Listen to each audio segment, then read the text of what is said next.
I always felt like I was the second choice, not the first. The spotlight was always on Anna, my older sister. She seemed to get everything effortlessly. Attention, gifts, you name it. My name is Emily, and this is how I grew up. We lived in a decent house. Dad was a mechanic, and Mom worked part-time as a cashier. Money was tight, but somehow there was always enough for Anna. I usually got what was left over. One chilly December evening stands out, setting the tone for my childhood. We were at our small dinner table. Anna was excitedly talking about a school project she aced. Mom, Dad, and my teacher praised her. Anna beamed, and my parents glowed with pride. "That's my girl," Dad said, clearly pleased. Mom nodded approvingly, saying, "We'll get you whatever you need, honey. You just keep up the good work." I poked at my food, feeling that familiar knot in my stomach. "Hey, I got an A on my math test," I mumbled, not sure why I bothered. "That's nice, Emily," Mom replied, barely glancing my way. "Make sure you keep it up." There was no praise, no excitement. It was like doing well was expected of me, or worse, like it didn't even matter. I learned early on not to expect much. Christmas was approaching, and the contrast in our living room was striking. Under the tree, beautifully wrapped gifts were piled up, all for Anna. I knew the routine. My gifts were usually things like socks or a book, nothing that felt special. That year wasn't any different. Anna excitedly tore through her presents, revealing new clothes, gadgets, and even a brand new laptop. "Oh my God, this is awesome." "Thanks, Mom and Dad," she squealed. Meanwhile, I unwrapped my own gifts, a second-hand novel and a pack of plain shirts. "Thanks," I said, trying to keep the disappointment out of my voice. After the holidays, things returned to the usual routine. Anna was the star, and I was just there. Aunt Sarah was the only one who seemed to notice. She visited occasionally, always bringing a small gift just for me, something that made me feel seen. But those visits stopped after one particularly ugly argument. I was coming home from school when I overheard them in the kitchen. "You can't keep doing this, John. You're ignoring your younger daughter," Aunt Sarah said sternly and frustrated. "She doesn't need as much as Anna," Dad retorted harshly. "That's not the point. It's about showing both your daughters that you care." "Well, maybe if Emily was more like her sister, it wouldn't be so hard," Dad replied, not realizing I was listening. Aunt Sarah noticed me first, her face dropping as she caught my eye. I ran up to my room before I heard any more, tears stinging my cheeks. After that, Aunt Sarah wasn't allowed over anymore. Dad said she was causing trouble, stirring up drama that didn't exist. But it did exist. I lived it every day. After high school, it felt like standing at the edge of a cliff. Anna was off to college with a fat check from Mom and Dad to cover everything: dorm, books, everything. Meanwhile, I got a pat on the back and a "good luck, Emily." Not long after that, I moved out. There were no dramatic goodbyes, just me packing my few things into old boxes and suitcases while Mom watched, her expression unreadable. I found a small apartment on the outskirts of town. It wasn't much, but it was a start. The place was shared with two other girls, Lisa and Jen, who were as broke as I was but had dreams just as big. "Welcome to the dungeon," Lisa joked on the day I moved in, showing me around the cramped space with a laugh. "We make it work, though." "You got a job lined up, starting at the diner tomorrow?" she asked. "Yeah, and maybe something at the bookstore part-time," I replied, dumping a box on the bed that would be mine. "Good hustle." Jen nodded approvingly. "We all pitch in for rent on the first, no exceptions." "Okay, got it," she'd assured me. Working two jobs wasn't easy. The diner had me on my feet all day, taking orders and dodging the grumpy chef's temper, smiling through it all. Evenings were spent at the bookstore, shelving books and ringing up sales, the calm a stark contrast to the chaos of the diner. Months turned into a year, and saving up for college seemed like chasing a mirage. Just when I'd have a little put aside, something came up, like the time I got sick. It hit me out of nowhere. One day I was fine, the next I was burning up, barely able to get out of bed. Lisa found me like that, shivering under a pile of blankets. "Jesus, Em, you look like hell," she exclaimed, her face creased with concern. "You need a doctor." "I can't afford a doctor," I muttered, feeling the room spin a little. "We'll figure it out," she insisted, pulling out her phone. "There's a clinic. They charge based on what you earn. Don't be stubborn about this." The clinic was crowded and weary, where the wait times could break you if the illness didn't. When my turn finally came, the doctor, a kind, tired-looking man, prescribed some meds and plenty of rest. "You need to take it easy," he advised, handing me a prescription. "Can you take some time off work?" I almost laughed. Not really, but I'll see what I can do. Back at the apartment, I crunched the numbers, meds, missed shifts, just scraping by on rent. It all added up too fast. My college fund, what little there was, dwindled to nothing after the medical ordeal and draining my savings. I knew I had to face it. I needed help. Swallowing my pride, I decided to call home. It had been a while since we talked properly, since I moved out. The phone rang, and I braced myself. "Mom, it's Emily." "Emily? This is unexpected. Everything okay?" Her voice was cautious, not warm or worried. "I need to ask a favor. Can I come home for a bit, just till I get back on my feet?" My voice sounded small, even to my own ears. There was a pause, the kind that tells you the answer won't be what you want to hear. "Oh, Emily, you know your sister just moved back in with her husband. They're using your old room. There's really no space." My heart sank, but I pushed on. "Can't we figure something out? Maybe I could sleep on the couch. It's just for a little while." Another long pause. "I'm sorry, Emily. It's just not possible right now. Maybe when things settle down with Anna and the baby." I hung up and sat there, the silence of the apartment pressing down on me. They had made their choice, and I wasn't it. I was on my own, truly on my own. The next few days were a blur of applying for any job I could find, skipping meals to save a few bucks, and trying not to think about the fact that my own family had turned me away when I needed them the most. It was during one of my late-night job searches that I got a call from Aunt Sarah. "Emily, sweetheart, I heard about what happened. Are you okay?" "Hey, Aunt Sarah. I'm managing, just trying to figure things out." "Listen, why don't you come stay with me for a while? You shouldn't be alone through this." I felt tears prick at my eyes. "Really? Are you sure?" "I don't want to impose." "Of course I'm sure. You're not imposing. Your family, more than just when it's convenient. Pack your things and come over. We'll sort the rest out together." "Thank you, Aunt Sarah. Thank you so much," I said, my voice thick with emotion, packing up my things again. I couldn't help but feel the weight of the rejection, but also the warmth of being welcomed without conditions. Aunt Sarah's place wasn't big, but it was filled with love, something that had been sorely missing for too long. When I arrived, Aunt Sarah was waiting at the door. She wrapped me in a big hug as soon as I stepped out of the cab. "You're home now, Emily. Let's not worry about anything else tonight," she said, ushering me inside. Life at Aunt Sarah's was different from anything I'd known. It was quiet, peaceful, and most importantly, I felt wanted. A few days after I moved in, Aunt Sarah and I sat down at her old, scared kitchen table for some real talk, the morning sun spilling over the cluttered surface, turning the steam from our coffee cups into golden swirls.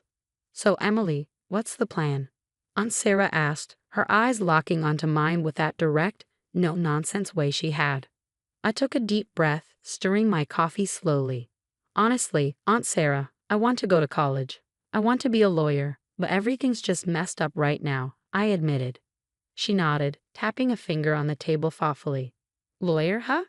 That's a big dream, Emily. Big dreams are good. They keep us going, but they need big plans. What's stopping you?" "Money," I said flatly. "Money is stopping me. I've been working jobs, but it's never enough, especially not for law school." Aunt Sarah leaned back, her chair creaking slightly. "I might have a solution for that, but it comes with a condition." I frowned, curious and a bit wary. "What kind of condition?" "You get into college and I'll pay for it. But Emily, you've got to commit. No half measures. You work your tail off, you study hard, and you excel. Can you do that?" Her offer floored me. It was more than I could have hoped for. "Yes, I can do that. I will, Aunt Sarah. Thank you." With that, we started planning. I applied to colleges that offered good law programs, crafting application letters late into the night. When the acceptance letter from a well-respected state college came, I actually pinched myself, thinking I was dreaming. I did it, Aunt Sarah. I got in. College was tough, law school even tougher.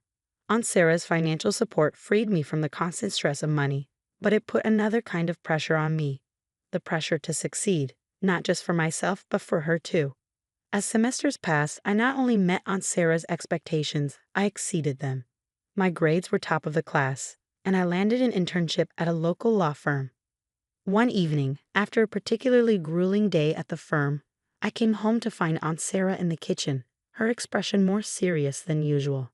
"Sit down, Emily. We need to talk." Worry pricked at my heart as I took a seat, noticing she wasn't her usual self. "What's wrong, Aunt Sarah?" She sighed, a long, heavy sound. "Nothing's wrong exactly. I just want you to know how proud I am of you. You've done more than I ever expected. You're going to be a great lawyer."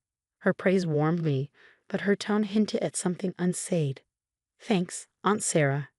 I couldn't have done it without you." "That's not just it," she continued, her eyes serious. "You've got to start thinking about what comes next. You're about to fly, and I'm just glad I could give you the wings." During my final year of law school, I managed to secure a prestigious internship at a respected law firm downtown. The first day I walked into the towering building, I felt like I was exactly where I was supposed to be. My supervisor, a sharp-tongued lawyer named Mr. Coleman, met me at his office door with a skeptical look. "So, you're the intern I heard so much about, Emily, right?" Mr. Coleman's voice was gruff, his eyes scanning me like I was a case file he wasn't sure about. "Yes, sir," I replied, determined to prove myself. "I'm here to learn and contribute as much as I can," I replied, my voice steady despite the butterflies dancing in my stomach. The work was intense.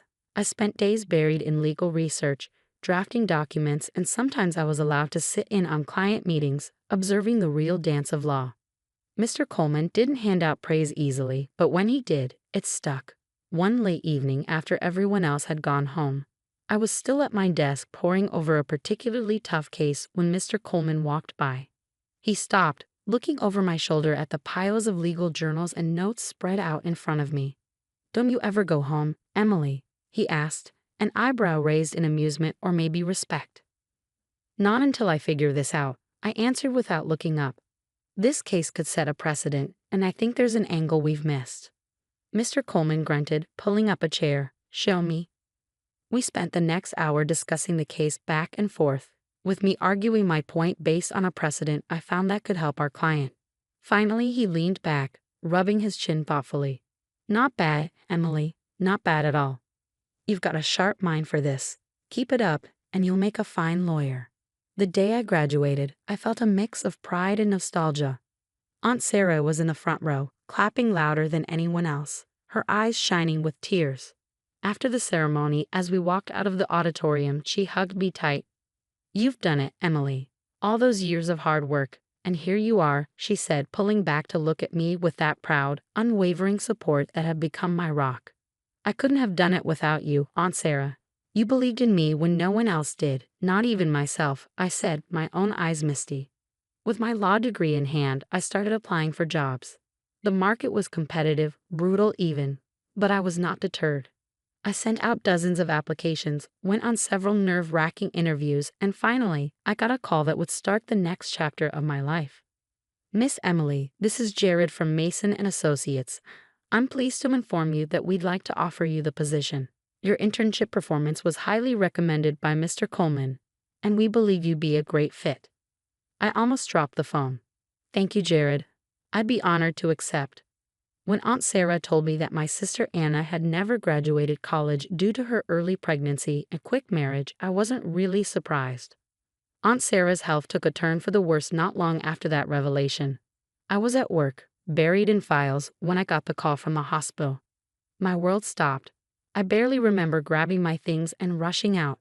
Everything after that was a blur until I reached her side. She was weak, her voice barely a whisper, but her eyes were the same, sharp and knowing. "Emily," she murmured as I took her hand, trying to swallow the lump in my throat. "I'm here, Aunt Sarah. I'm right here," I managed to say, my voice trembling. She squeezed my hand, her grip frail but firm. "You did good, kid. I'm so proud of you. You remember what I always told you, to be strong, to stand up for myself," I replied, tears streaming down my face. "That's right, and you have," she said, her voice growing fainter. "I've left you something in my will, the house. It's yours now." I nodded, unable to speak, squeezing her hand. We didn't say much after that. We didn't need to. Later that night, she passed away quietly in her sleep. The months following her death were a blur of legal matters and settling into the house that was now legally mine. I transformed it into something that felt like a real home for the first time in my life. Then, out of the blue, my parents and Anna, with her husband and kids, decided to visit. I should have known they weren't just coming to check on how I was holding up. As soon as Anna walked in, she started inspecting the place like she was at an open house, commenting on every piece of furniture and layout. "Oh, this would be perfect for the kids," she said loudly. "Look at all the space, Mom." Her husband nodded, adding, "Yeah, we could really spread out here." I clenched my fists, trying to keep my cool. It wasn't until my mother chimed in that I lost it. "Emily, you should really think about letting Anna have the house. They need the space, what with the kids and all. You can manage fine in a smaller place, can't you?" I stared at them in disbelief, turning quickly into anger. "Are you serious? This is my house. Aunt Sarah left it to me, not to Anna. I'm not going anywhere." Anna, who had been pretty quiet, finally piped up, her voice dripping with entitlement. "But you don't need all the space, Emily. It's just you here. We're a family of 5. It just makes sense for us to have it." That's when I laughed. It wasn't because anything was funny, but because the sheer audacity of their request was absurd. "You think just because you have kids and a husband, I have to give up my home? That's not how this works." Mom looked shocked. "Emily, don't be greedy. Think of the family." I scoffed, the word bitter in my mouth. Where was this family when I needed a place to stay, when I needed help? They didn't have an answer to that. "Look," I said, my voice firm as I stood up taller. "I appreciate you all coming here, but this house is mine. Aunt Sarah wanted me to have it, and I'm going to honor her wish. You need to leave now." Anna's husband tried to argue, his face turning red, but I didn't let him get far. "Out, all of you now, or I'll call the police." They muttered about me being ungrateful and greedy as they gathered their things. Anna shot me a look that could freeze lava, her disappointment clear. But as they left, the weight on my shoulders lifted. I had stood up for myself, for my home, and for Aunt Sarah's memory. I came home from work to the most absurd situation. I couldn't get into my own house. The locks had been changed. Before I could process what was happening, I heard noises inside and started banging on the door. It swung open, and there stood my sister Anna, with her husband and their kids scattered behind her. "We've decided to move in here," she declared with a smug look, as if it was the most natural decision in the world. "What are you talking about? This is my house." I snapped, disbelief and anger swirling inside me. Anna shrugged, unbothered. "Well, we need it more than you do. We've already moved everything in." "That's not how any of this works, Anna. I'm calling the police," I said, fumbling for my phone. She laughed, clearly thinking I was bluffing. "Sure, go ahead." I dialed 911 while we waited. Our parents showed up, drawn by the commotion. They sided with Anna, of course. "Emily, why are you being so difficult? This is family. We should stick together," Mom said, her voice high-pitched and nervous. "Dad, tell her," Anna added, turning to our father, who just frowned at me. "This is just plain wrong, and you know it." I shot back, the reality of the situation making my hands shake with rage. Anna's husband, who'd been silent until then, stepped up. "Just drop it, Emily, otherwise you'll regret it," he sneered, his tone menacing. I started recording on my phone, aiming it at him. "Threaten me again, and it's on record." He lunged for the phone, but I sidestepped him right then. The police arrived. It didn't take long for them to assess the situation. My sister was crying, her kids confused and scared. Anna's husband kept saying, "It's just a family matter," trying to downplay his earlier aggression. Mom was sobbing by now, pleading with the officers. "Please, they're just kids. They don't understand. We're her family." I took a deep breath before I explained to the police. They broke in and changed the locks. I didn't give them permission. This is my house. The officers were firm. "Breaking into a house and changing the locks is illegal, even if you are family," one of them told Anna and her husband. Finally realizing the seriousness of the situation, my family's bluster faded. The police made it clear they had to leave. Reluctantly, and with plenty of resentful glances thrown my way, they gathered their things. After the police left, I called a locksmith to change the locks again, this time making sure no one else had the keys. As I stood in the doorway of my reclaimed space, the silence was heavy, filled with the echoes of the confrontation. It was a few months later when I met Mike. He was a friend of a friend introduced to me at a small gathering. Mike was easy to talk to with a straightforward way about him that I appreciated. "So, you've had quite the year, huh?" Mike said, handing me a drink with a knowing smile. "You could say that," I replied, the corner of my mouth tilting up in a half smile. "It's been eventful." As the evening went on, we talked about everything and nothing: music, books, our shared disdain for soggy French fries. It was refreshing talking to someone who didn't see me as the overlooked sister or the woman who kicked her family out. Weeks turned into months, and Mike started coming around more often. One quiet evening, as we sat watching a movie with a bowl of popcorn between us, Mike turned to me. "Emily, I've been thinking," he began, pausing the movie. "Yeah," I responded, my heart skipping a beat. "I really like what we have. I mean, I know your house is your sanctuary, but I was wondering if you'd be okay with me being a more permanent part of it," he asked, his voice tender. I looked at him, really looked, and saw everything I needed in a sincere, hopeful gaze. "I'd like that," I said simply, and a smile lit up the room. Life didn't become perfect overnight, but it felt a whole lot lighter with Mike by my side. We faced a few more challenges, like when Anna tried to stir up trouble again by spreading rumors about me being heartless. But this time, I didn't face it alone. "Let them talk," Mike said one evening after I got a frustrating call from Mom telling me how upset Anna was. "The people who know you really know you. They know the truth. That's all that matters." He was right, and slowly I began to let go of the anger and resentment. It wasn't worth holding on to. Instead, I focused on the good, the home I was building, both the physical walls around me and the emotional barriers I was letting down.